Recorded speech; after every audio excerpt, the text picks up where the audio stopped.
લોકમત ન્યૂઝમાં આપનું સ્વાગત છે। દાંડિયા બજાર વિસ્તારમાં આવેલ પ્રોફેસર માણેકરાવજીના શ્રી જુમ્માદાદા વ્યાયામ મંદિર ખાતે આયોજિત સમર કેમ્પ 2026નો સમાપન કાર્યક્રમ ઉત્સાહભેર યોજાયો હતો। એક મહિના સુધી ચાલેલા આ કેમ્પમાં 5 થી 14 વર્ષના બાળકો મોટી સંખ્યામાં જોડાયા હતા અને વિવિધ રમતગમત તેમજ શારીરિક કૌશલ્યોની તાલીમ પ્રાપ્ત કરી હતી।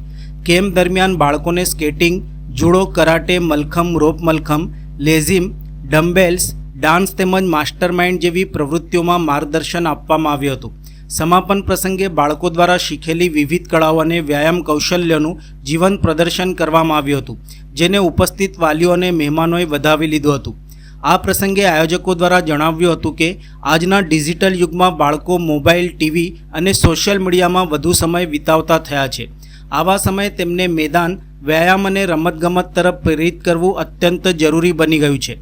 ખાસ કરીને મલખમ, રોપ મલખમ અને લેઝિમ જેવી ભારતીય પરંપરાગત દેશી રમતો બાળકોમાં શારીરિક ક્ષમતા, આત્મવિશ્વાસ, શિસ્ત અને એકાગ્રતા વિકસાવવામાં મહત્ત્વની ભૂમિકા ભજવે છે।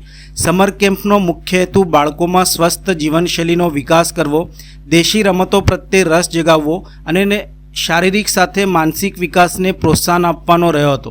આયોજકોના જણાવ્યા મુજબ આવી પ્રવૃત્તિઓ દ્વારા નવી પેઢીને ભારતીય વ્યાયામ પરંપરા અને દેશી રમતગમતના મૂલ્યો સાથે જોડવાનો પ્રયાસ કરવામાં આવી રહ્યો છે। ટ્રેન કર્યો અને કયા ગેમો રમાડ્યો? લગભગ 125 છોકરાઓ હતા અને સ્કેટિંગ, મલખામ, રોપ મલખામ, જુડો, કરાટે, માઇન્ડ માસ્ટર અને ડાન્સ। શું ઉદ્દેશ્ય છે તમારું કે આ ગેમ્સ કેમ લોકો સુધી પહોંચે?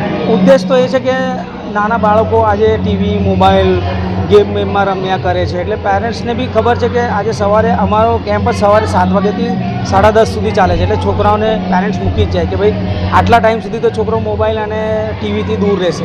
ફિઝિકલ એક્ટિવિટી કેટલી જરૂરી છે? બહુ આ જરૂરી છે, બહુ જ જરૂરી છે। ફિઝિકલ એક્ટિવિટી જરૂરી છે। શું મેસેજ આપવા માંગશો લોકોને? શું કહેશો? લોકોને એવું કહીશું કે તમે જે તમારા બાળકને કોઈ પણ એક્ટિવિટીઝમાં મૂકો, એમને ફિટનેસમાં મૂકો, કોઈ પણ એ મૂકો ને